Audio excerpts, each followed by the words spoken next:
Great. Well, welcome everyone, and thank you so much for joining us this evening. I'm Katie Estrada, and I'm the Executive Director of the Collaborative for Leadership in Area Sensory Integration.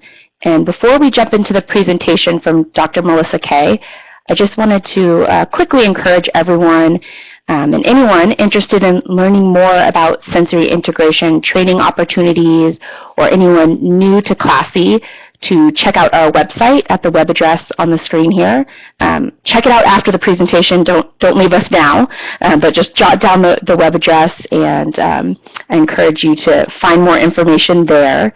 We do have upcoming on-site courses in California, New York, and Ohio, and there's still time to join any of those 3 sites, and we would love to welcome you to one of those modules. If you're joining us tonight from somewhere else in the world, you can find a list of all of our international locations on our website. And with that, I'd like to introduce you to Dr. Melisa Kaye. Dr. Melisa Kaye, we've been delighted to have her join us at CLASI to lead some of these conversations. She has been an occupational therapist for 21 years. She's the founder and director of Firefly Center, Therapy Services for Children in the San Francisco Bay Area. She's also a university instructor and currently teaches at Samuel Merritt University in Oakland, California in the Occupational Therapy Department, and also at the University of San Francisco in the Educational Technology Program. Melisa has also taught at San Jose State University and Dominican University of California in the Departments of Occupational Therapy.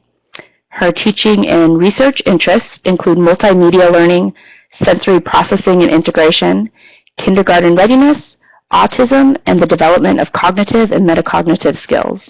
We are delighted to have Melisa here with us tonight to share her expertise and lead us in this discussion about praxis. So with that, thank you, Melisa, and I'll hand it over to you. Thanks so much, Katie. Well, welcome everyone. It's just a joy to see 57 of you online, and I think we'll go through the presentation, which will take about half the time, and then for the other half the time, we'll do a question and answer session. So save your questions until the end, and then I'd be happy to address them. I started working with CLASI and with Zoe Malo and Suzanne Smith-Rowley quite a few years ago, and am very interested in the easy and the state of sensory integration. So that's how I got involved with CLASI and doing these conversations. So without further ado, let's get started. Tonight's topic is praxis, and our next conversation will be on sensory reactivity.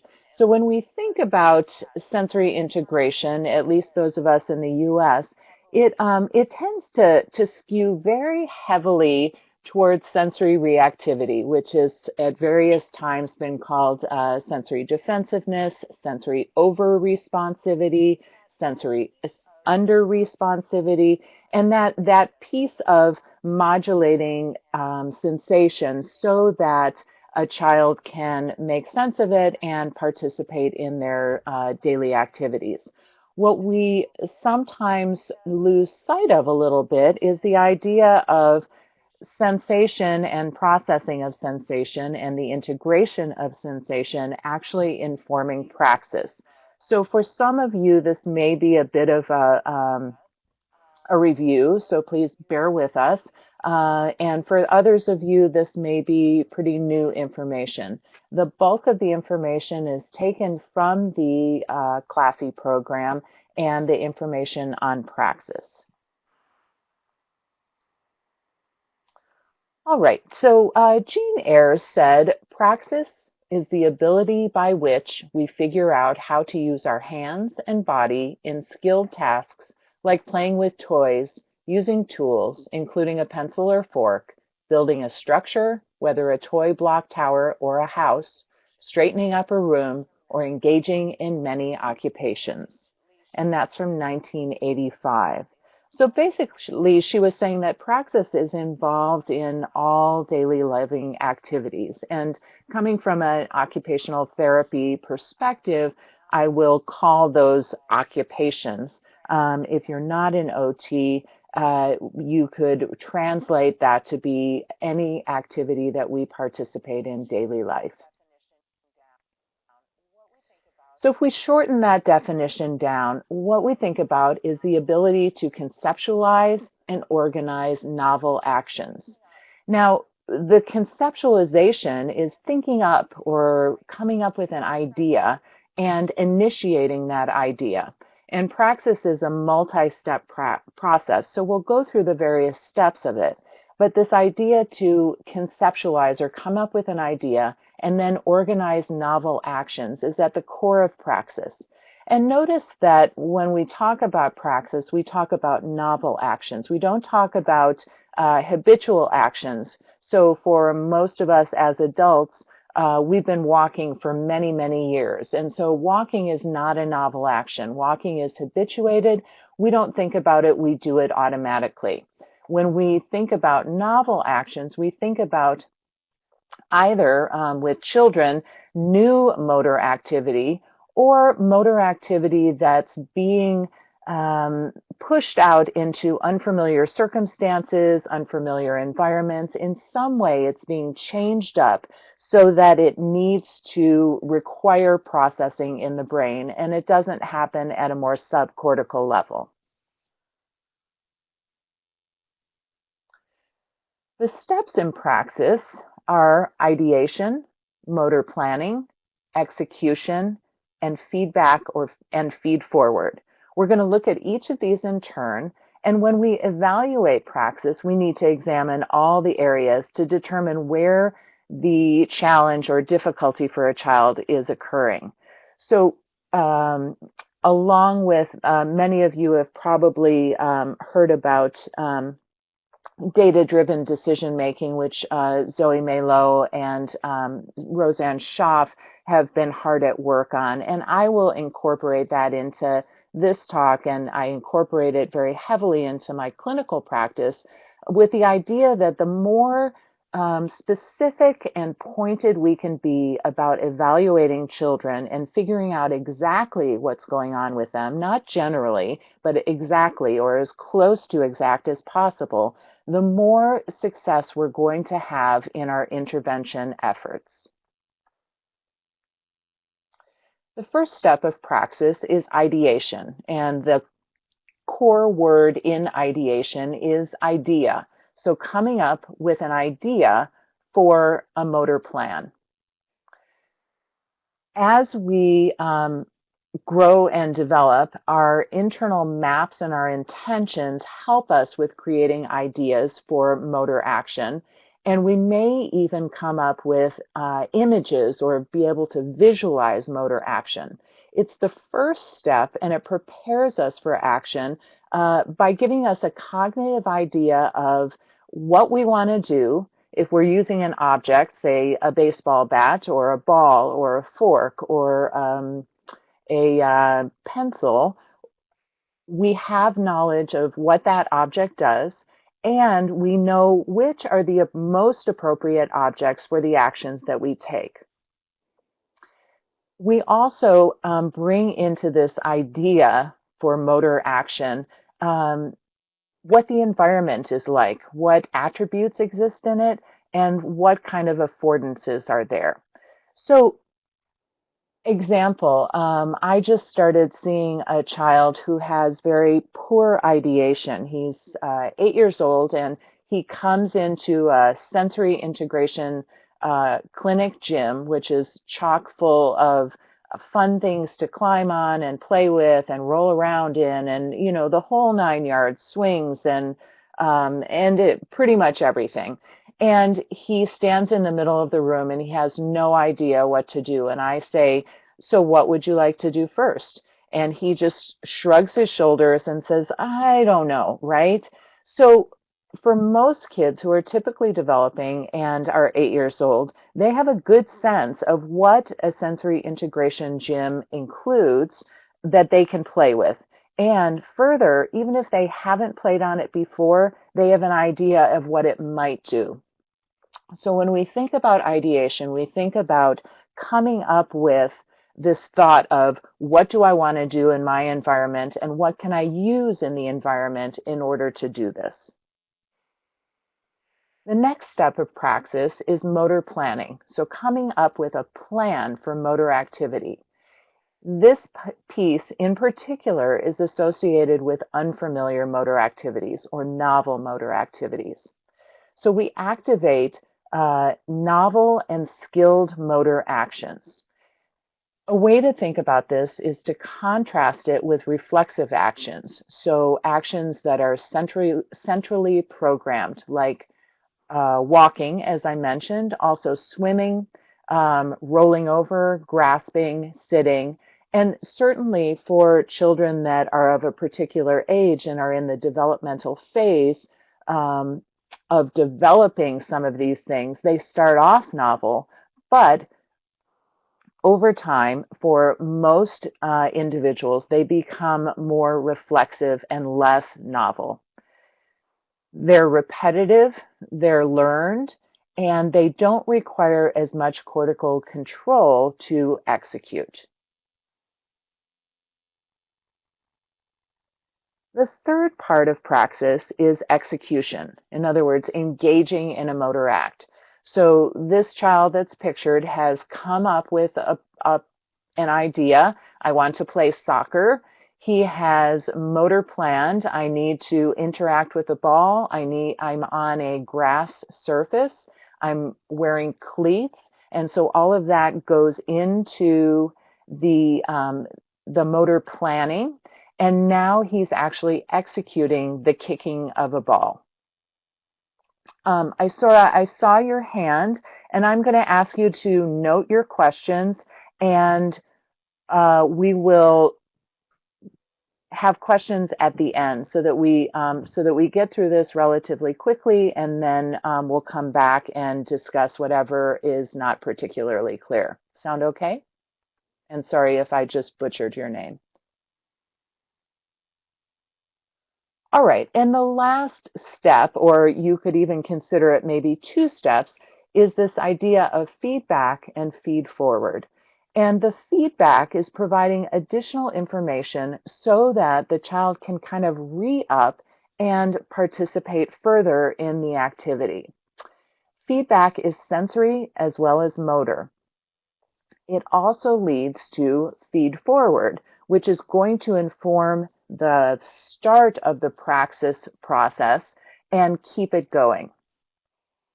As we engage in feedback and feed forward, it provides us knowledge of our performance and the results of our performance. So say that the child in the previous slide went to kick the ball and missed it entirely. He's going to have visual information, I missed the ball. He's going to have kinesthetic information, my foot flew through space and didn't connect with anything. And he's going to have motor input saying, here I go, I'm still in motion and I haven't stopped, and the ball hasn't actually flown off of my foot. So I haven't engaged in this thing that we call a kick. So feedback and feed forward happen in both the motor systems and the sensory systems, and they give us information that enables us to engage further in motor activity. Some notes on praxis. Praxis is differentiated from motor skill. So motor skill is a more muscle, joint, connective tissue kind of endeavor, whereas praxis goes beyond the motor. It definitely includes motor, but it also includes sensation, cognition, and perception, amongst other things. So it's a much more sophisticated process in some ways. Praxis also links motor and sensory to cognitive and perceptual function. So we're processing what's happening with the sensory systems and the motor systems cognitively, and perception, in other words, the making sense of sensation by processing in the brain is also happening. Praxis is also the basis for dealing with the physical environment in an adaptive way. And for many of us who have studied sensory integration and practice sensory integration, the adaptive response, in other words, the outcome of successfully negotiating a challenge in the environment using motor skill, is what happens when praxis is successful. So the adaptive response is how, to some extent, how we know that a child's practic ability is successful or is changing and growing. The fact that they engage in an adaptive response. Now, the adaptive response could be very rudimentary, very simple, as simple as reaching out for a toy and grasping the toy, or it could be something that's much more sophisticated. And as a child develops, the adaptive responses also become more sophisticated. All right, so praxis and sensation. Praxis being a motor process that's informed by sensation, and sensation, of course, being at the core of sensory integration. So the contribution of the sensory systems is key to praxis. The vestibular and proprioceptive systems provide information about the force and direction of movements, a sense of weight, size, and force of the body at rest and during movement. So again, if we think about our friend who's kicking a soccer ball, the force of the body while he's standing there versus when he is in forward movement is going to be characterized and refined by his senses, and also his sense of gravity and bilateral position, which of course we know is heavily influenced by the vestibular system. Tactile discrimination is also a piece of our sensory system contribution to praxis. Understanding the boundaries of the body, refining information about where and how the body is moving relative to people and objects in the environment, providing ongoing feedback during actions, and honing or refining movement through the use of discriminatory tactile or touch sensation is also key. We certainly also use our visual system in terms of surveying what's in the environment, interpreting the space in which our motor actions are going to take place, providing feedback during actions. So even though praxis is a largely motor-dominated process, the visual system is heavily implicated in terms of giving us feedback and feed forward that enable us to continue with the praxis process.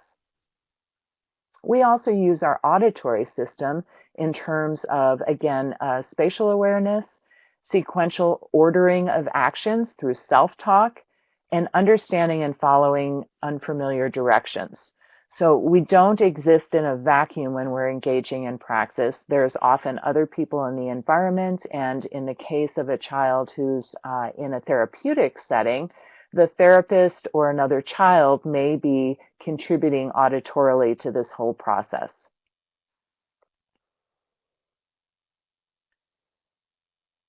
In addition to the sensory systems, we also need to look at body scheme and internal maps when we're thinking about praxis.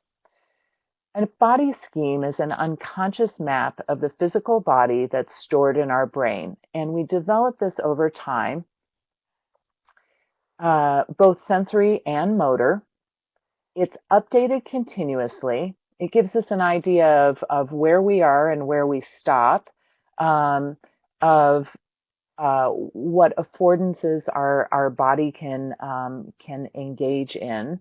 It helps us discriminate sensory information, and it helps us use sensation to inform motor. When we repeat an action, like as seen in this slide where the child is piling blocks, this repetition helps build body scheme. a laying down of a neurological pathway, if you will. We also have internal maps, and we have sensory maps and motor maps. So the sensory maps take in information and build sensory perceptual memories. We match what we're feeling currently with what we've experienced previously. And as you can imagine, that helps inform our ability to generalize sensory and also motor actions. Motor maps build perceptual motor memories of action synergies. So not only individual movements or actions, but also sequences of actions that we clump together into engaging in motor activity. We build action schemas, so a schema being a set of individual actions that we, like I said, pile together or clump together, and then those individual actions act as a unified whole. And we build action chains based on actions that are done together, and we also build these chains in increasingly complex ways. So that was a huge amount of information right there. If what you take away is that we have body schemes that develop over time, and we also have internal maps, both sensory and motor, that also develop over time, and all of this becomes more complex and more sophisticated and is a piece of the foundation that enables us to build praxis.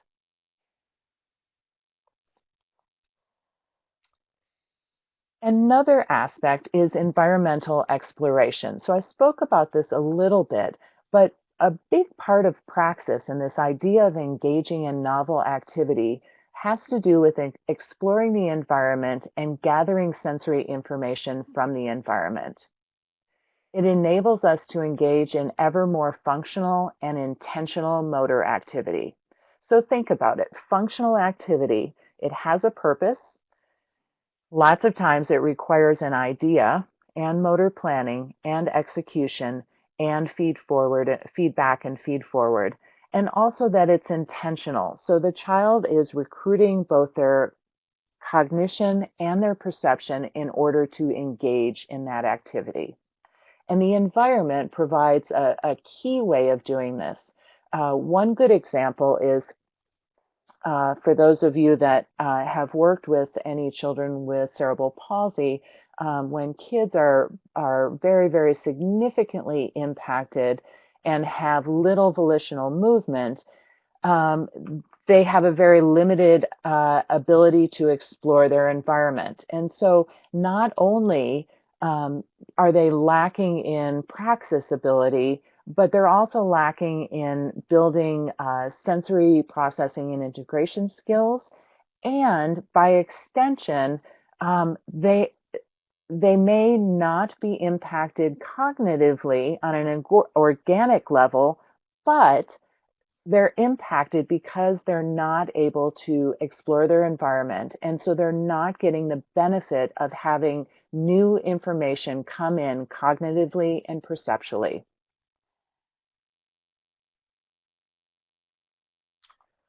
All right, so at the core of it, praxis yields adaptive responses.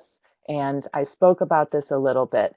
That is the connection, right? That's the connection that Jean Ayres made, that praxis produces adaptive responses, and then the cycle starts again, and it produces more complex or more sophisticated adaptive responses when it's working. If we turn now to deficits in praxis, the term that's often used is developmental dyspraxia. So developmental meaning that it happens in childhood and to young people and over time, and dyspraxia, the dys, meaning not working well. And here again, we have the word praxis or praxia.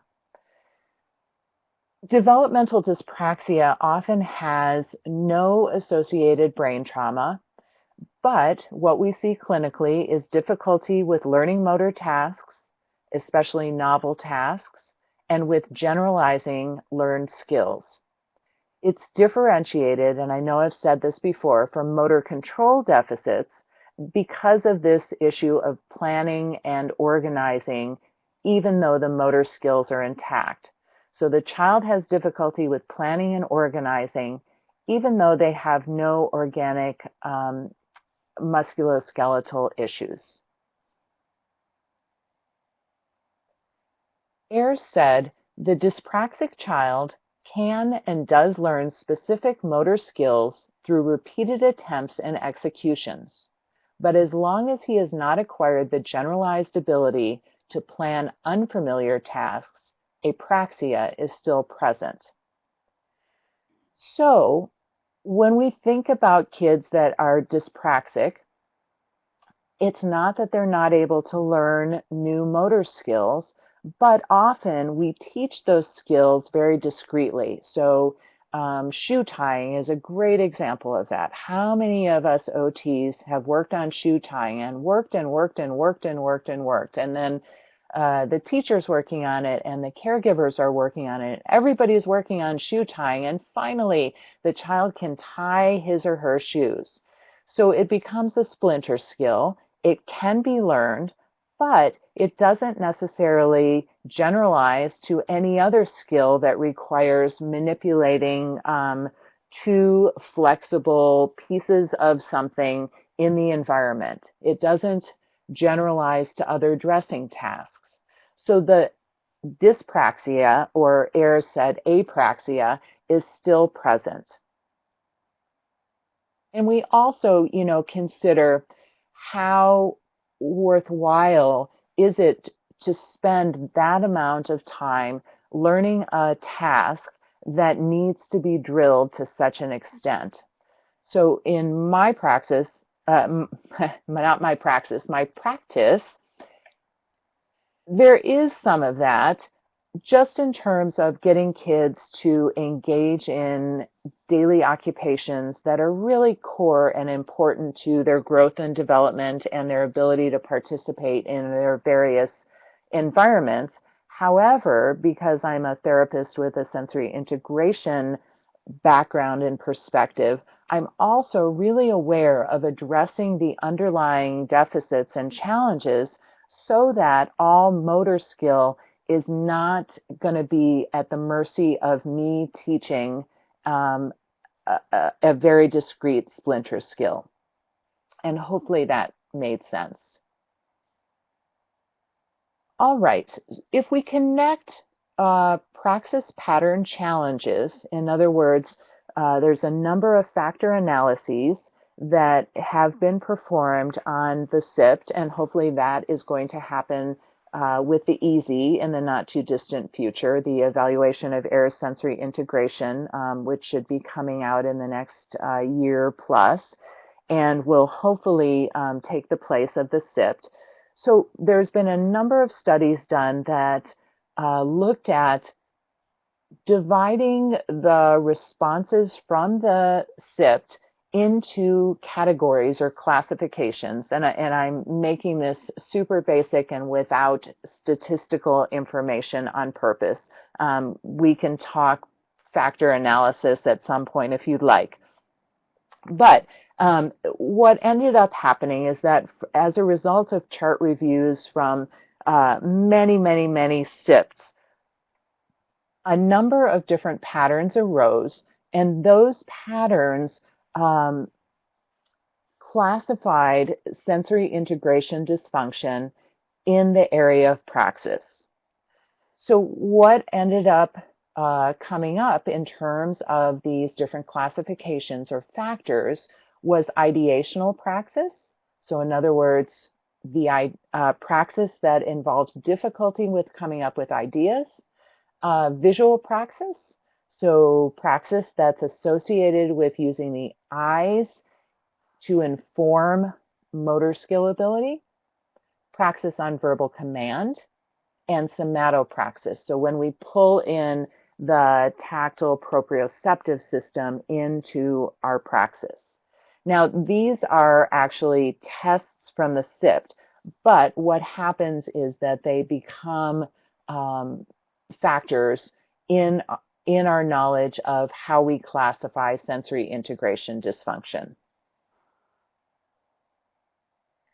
If we look functionally at the challenges instead of classifying them, we find challenges with initiation. So initiation is the first step in praxis, this coming up with an idea, with using space effectively, with using tools effectively, with interacting with space, tools, and other people, and with understanding the affordances, or what is offered by the environment that can inform praxis. I believe we are very close to the end. Just to give you a heads up, let's, this is our last slide, where we're going to look just briefly at intervention strategies and functional goals. When we think about goals that have to do with praxis, we want them, of course, always to be functional. You never want to see a goal that the child will improve 12 points on the Peabody developmental motor scales or the BOT-2, right? So we want functional goals. And they can concern any of the aspects of praxis that I've discussed. So just a quick kind of laundry list of those are building body schema, building perceptual awareness, processing sensation in the body and in the environment over time, building a repertoire of motor skills, problem solving for future actions. That's pretty sophisticated.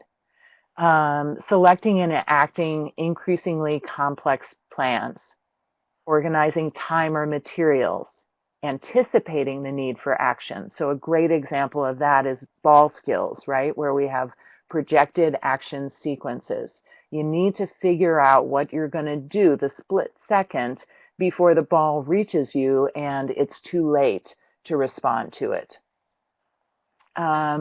Adapting to unexpected or other directed activities, planning and completing tasks and activities from beginning to middle to end, so we bring in a little bit more executive function and sequencing, and communicating about immediate and future plans.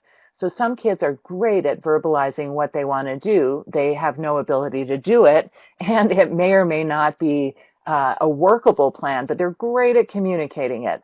Other kids have difficulty actually coming up with the words to communicate what it is that they want to do right now or in the future, near future, far future. And then intervention activities, of course, are widespread and start with kind of this bottom-up approach that we have when we practice sensory integration therapy, but they also, praxis-specific intervention strategies have to do with identifying future actions. So when we say, first, what are you going to do? Second, what are you going to do? Then what are you going to do? That helps the child with identifying future actions. We can also, in our therapeutic efforts, help the child to anticipate actions. The best example of this is any time that a therapist says 1, 2, 3, go, and then something happens, right? So we're building this idea of anticipation and timing.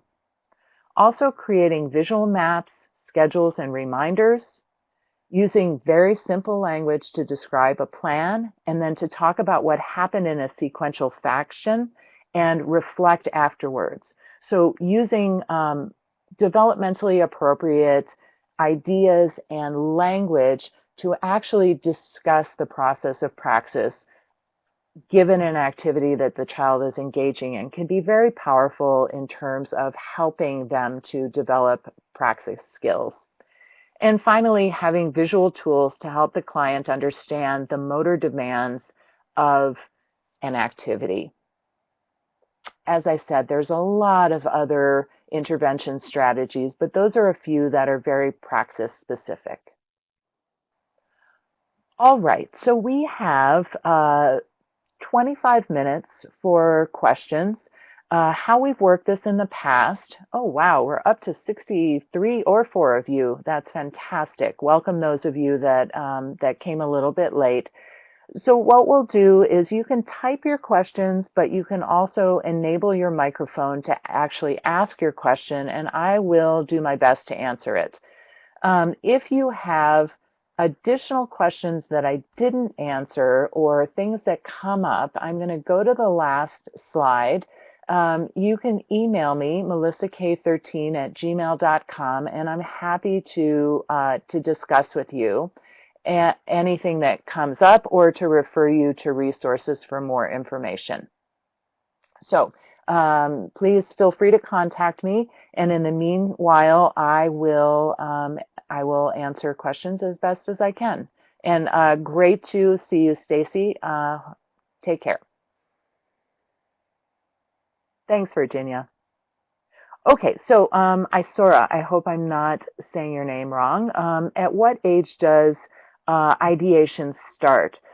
Well, so I hope that I've conveyed to you that having an idea can start really early on in life, right? As early as a child is reaching for a mobile in their crib, right? So they may or may not even be able to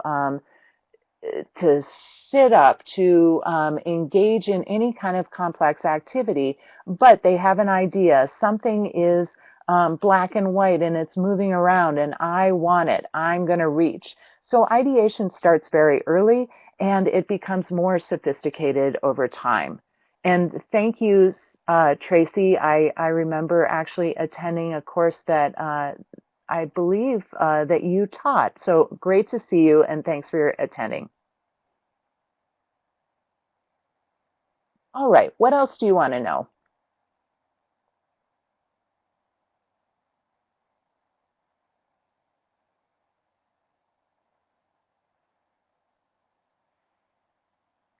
So Helena asks, is dyspraxia and apraxia the same term? That's a great question. It refers to a very similar construct when we think about it in terms of sensory integration. AIRS use both dyspraxia and apraxia. When we think about it in a little bit wider kind of definition, dyspraxia means that praxis is decreased, and the prefix a, actually means that you have none. Now, in therapy lingo, a person would never have, or very, very rarely have, zero praxis. They would have some praxis, but it would be decreased. So for our purposes, Helena, it is the same. And isn't it maddening that there are so many terms for the same things within sensory integration?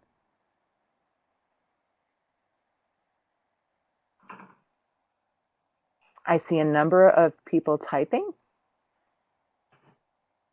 Sure. So William wants to know what affordances on the slide was. Affordances are, I'm blanking out on the occupational therapy framework, and if one of you has that information at your fingertips, please feel free to type it in. But affordances come from a framework that says that when we are in an environment that has objects in it, the objects could be things that are in the living room or things that are on the playground. Objects and the environment itself have certain qualities that help inform our ability to act and also our desire to act and how we will act. So that was a really conceptual idea of it, but let me give you an example. Say I am a 5-year-old child and I walk into my preschool and there are 1-inch wooden blocks and there are 1-foot cardboard blocks and there are 3-foot foam blocks.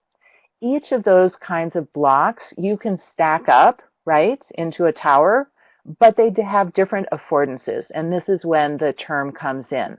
So the little one, there's different sizes, and that's an affordance. There's different weights, that's an affordance. There are perhaps different colors, and then you can do different things. You can stack up the cardboard blocks, and then you can put something heavy on top and they won't fall over. If you try to stack up the 1-inch cubes, they might fall over. If you stack up the foam blocks and they're firm enough, you could actually stand on it. But you could never stand on the 1-inch cubes, and probably you couldn't stand on the cardboard blocks either. Does that make sense? Thank you. Yes, Gibson. Thanks, Tracy. So every environment and every object in an environment has certain things about it that not only create and contribute to what it does, but also makes it possible for a child to either do or not do with that object or in that environment. And for our kids that we're seeing therapeutically, they often don't understand very well the affordances of certain objects. Okay, I'm going to go to Virginia's question. She says, someone spoke to me last week about DCD being different from dyspraxia. Can you speak to that? Also interested in how you answer questions about evidence for treatment of dyspraxia and what we should be teaching skills and then that we should be teaching skills and not doing SI. Boy, you have a lot in there. So I'll take it in parts. Developmental coordination disorder and dyspraxia being, oh, no, it's great. I love questions, and it shows that you're thinking deeply about this, which is wonderful. So more questions are better. You know, developmental coordination disorder, to my understanding, is a particular brand of dyspraxia. Right, so it's the coordination piece. Potentially, you could have, and I think to some extent, it's they go together, and it's really what language you want to use. But think about it: developmental coordination disorder is often focused on the execution of motor activity. Right, so we see a kid, we think the kid is, and Marion, I see oral praxis. Yes, I will get to that. So the kid is clumsy, the kid is uncoordinated, right? And praxis is a piece of that. So then we ask ourselves, in terms of clinical reasoning, is the coordination difficulty due to motor planning? Is it due to execution of the motor activity, or is it due to a deficit in feedback and feed forward? So dyspraxia can be a piece of developmental coordination disorder, but it gives us a term and also a DSM designation that enables us to speak to a particular disability. In terms of the second question, how do I answer questions about evidence for treatment of dyspraxia and that we should be teaching skills and not doing SI? You know, we have never been in a better place for evidence of SI than we currently are. We have randomized controlled clinical trials that are out that show that sensory integration is, in fact, an efficacious treatment. And so I show them the evidence, but I also go back to my OT roots and I say, what does this kid need to do? Do they need to learn this particular skill? They eat lunch every single day. They have the same Tupperware every single day. They just need to learn how to get that darn lid off their Tupperware, right? So I don't decide between teaching skills or doing SI. I do them both. And I may not be a sensory integration purist, but I think, you know, the theory and the evaluation and intervention is amazing and fantastic. And then we have to put ourselves into the real world where we have parents and educational teams and all of these other people that need a kid to do something, and they need that as soon as possible. So I have an eclectic approach. And I try to inform folks, and this will be the last I say about it. I'm kind of chatty. I try to inform folks that a top-down approach and a bottom-up approach are both really valuable for a child's growth and development. Okay, moving on. Oral praxis, Marion. Oversight. So yes, oral praxis and ocular praxis also figure into things, and I didn't go down that road primarily because I wanted to keep it very simple, but I will add it for the next time this presentation is given. Thank you for that. All right, Marco says, I've seen kids that have dyspraxia and also language issues. Is praxis somehow related with language evocation and speech? Could you elaborate on that? So Marion says oral praxis, and that is actually the answer to this. Yes, for sure, we have oral motor praxis. The idea of what do I want to do, whether it is chew an apple or create a word, and then we need the motor planning, execution, and feedback and feed forward to make this happen. So I will definitely include both of these pieces in the next rendition of this presentation. Hopefully that answers your question. Emily asks, I've been following Angela Hanscom, author of Barefoot and Balanced, and Kathleen Lockyer. Both are pediatric therapists with training in sensory integration who emphasize the importance of children's experiences in nature and or lack thereof. I thought of this particularly related to your slide on exploration of the environment. Any comment on outdoor experience that can either contribute to dyspraxia or be therapeutic? Wow. Well, Emily J., your question is so timely because I'm actually working with a therapist who, her name is Laura Figueroa. She's in Oakland, California, and she has an outdoor OT practice where she does therapy only in nature, primarily at parks. My connection to it is that I am mentoring doctoral students who are doing their capstone research and experience at this site with outdoor OT. So I'm thrilled to see these additional names and resources, and absolutely the environment is key, and an outdoor environment is also key. And then if we kind of project that further, think about how much time our kids are spending in front of screens as opposed to being out in the world actually engaging with the environment and the affordances of the natural environment.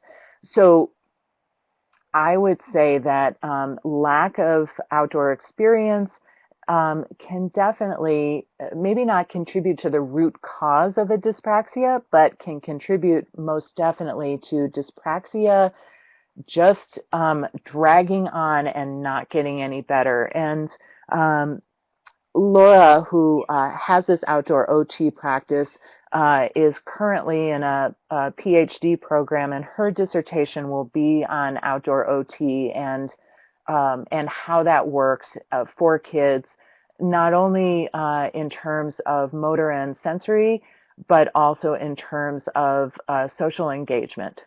So, very exciting. Marion, next presentation, they happen every month on the third Wednesday of the month, and we will be mixing it up with a combination of talking about a particular article and evidence-based practice, so that might be of great interest to some of you. And then also talking about sensory reactivity. So both of those are coming up. Oh, great. I'm glad you follow, Laura. All right, we have about 10 minutes left, so I'm happy to answer other questions. And please know that, you know, they can be the most basic or the most out there, and I will entertain them equally.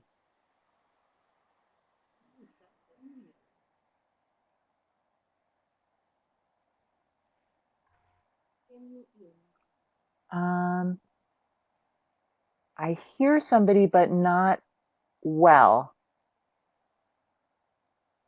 Laura, can you hear me? Hi, I can. Yeah. Hi, who's this?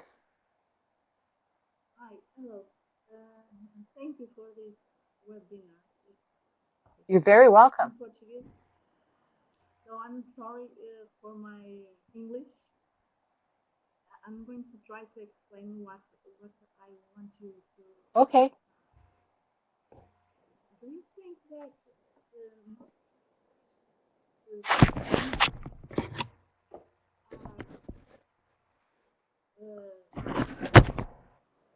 have some relation with dyspraxia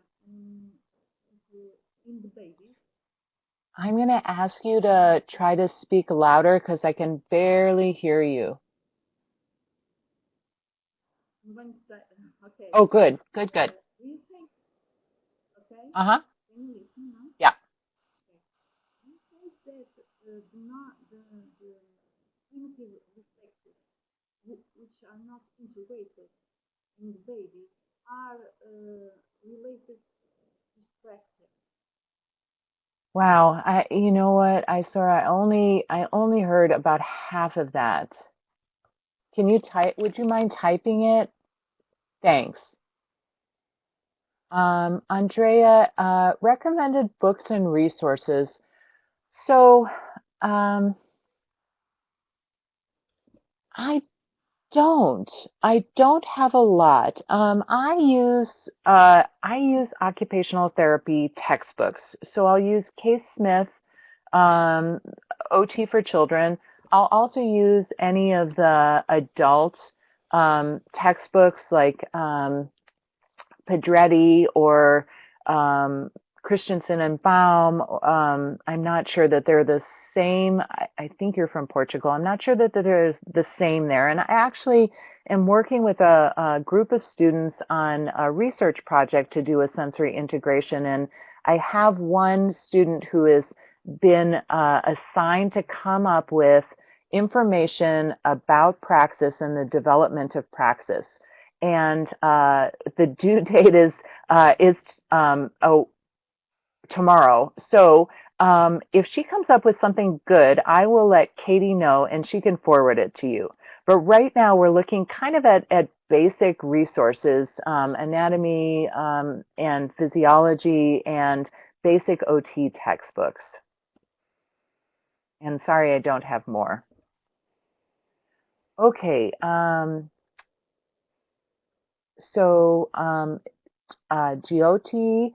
says, is more use of phone or screen time have any shifts on norm for praxis?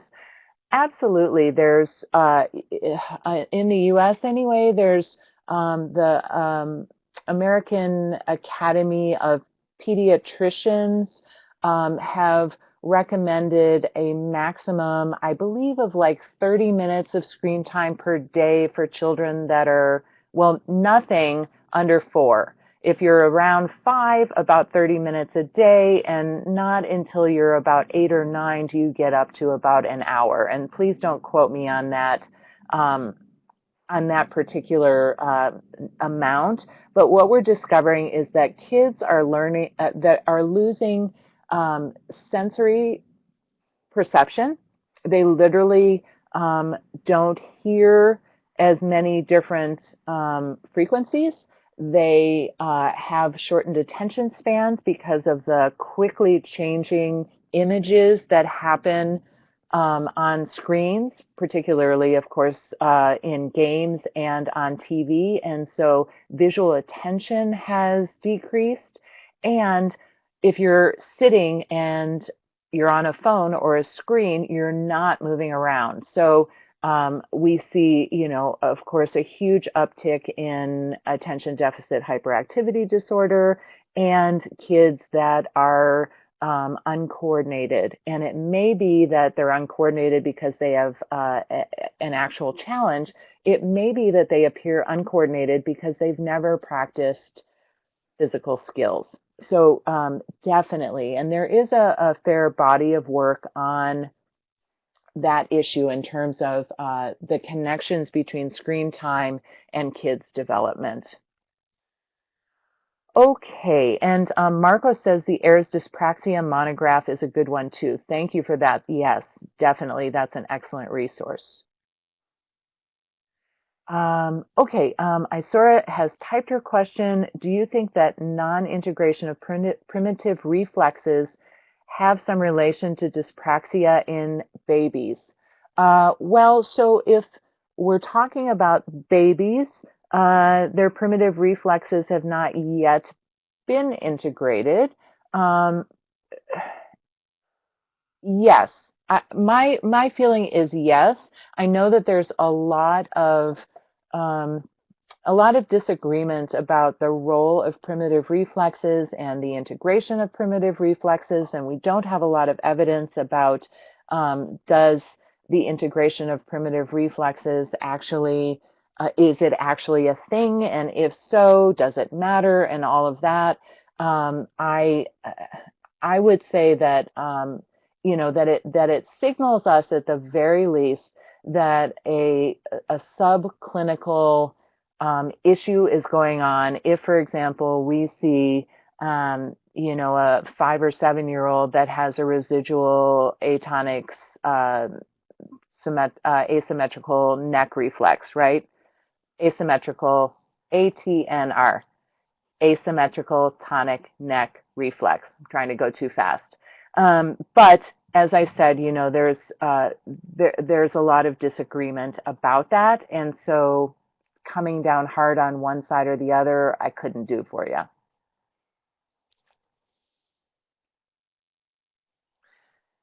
What else do you want to know with your 2 minutes?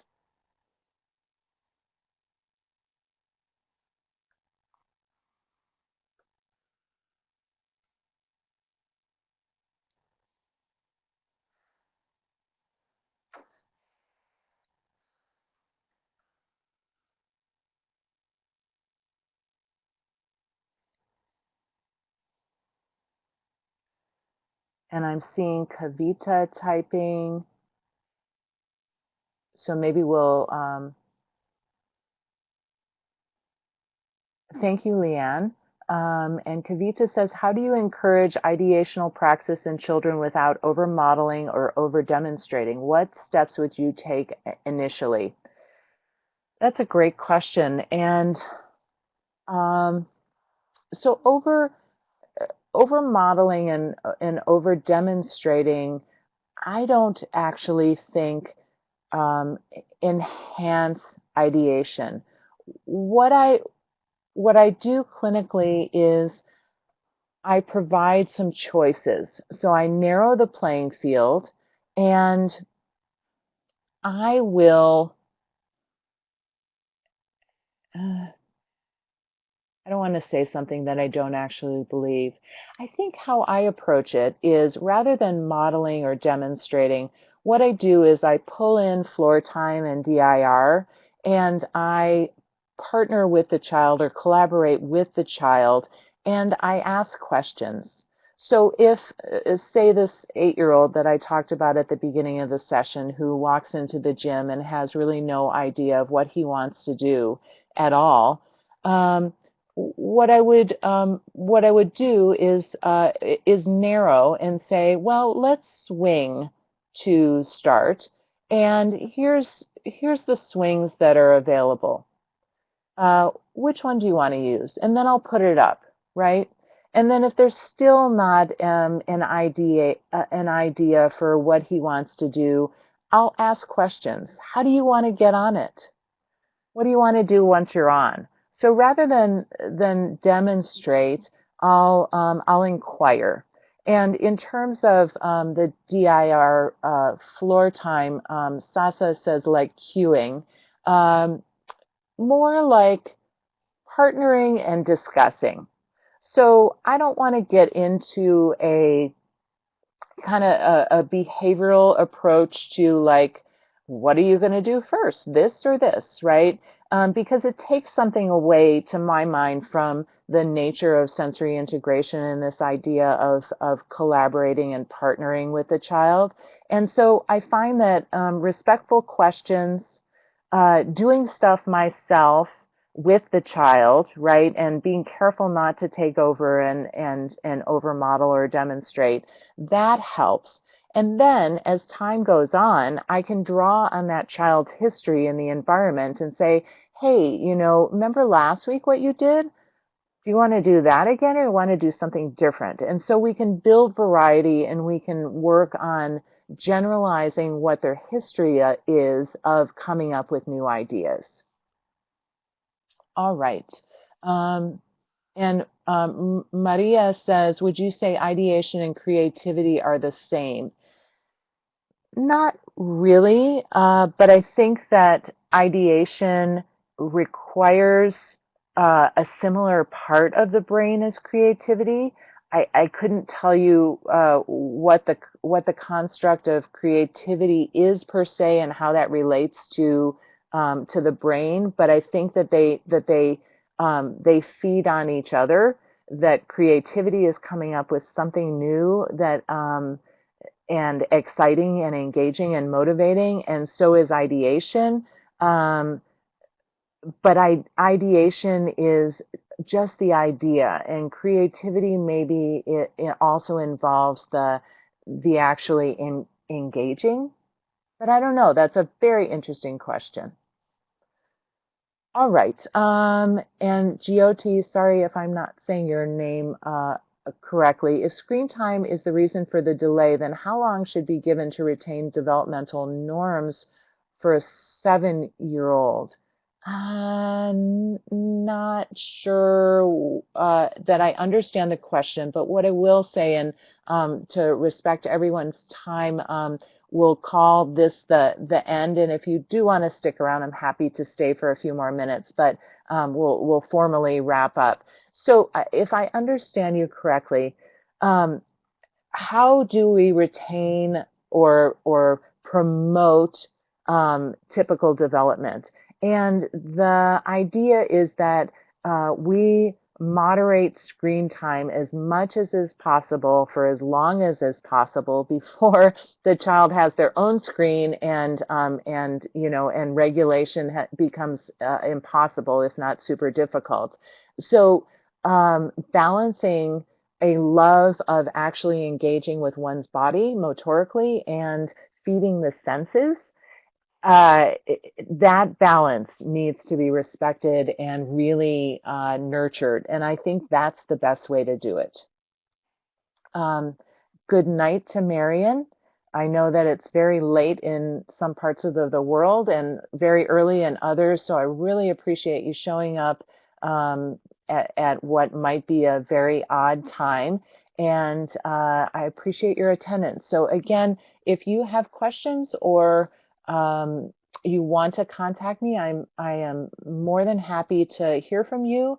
And if you want to stick around for a couple minutes afterwards because you have a question, I'm glad to do that as well. Thank you so much. Thank you so much, Melissa. It was such a pleasure. Thanks, Katie.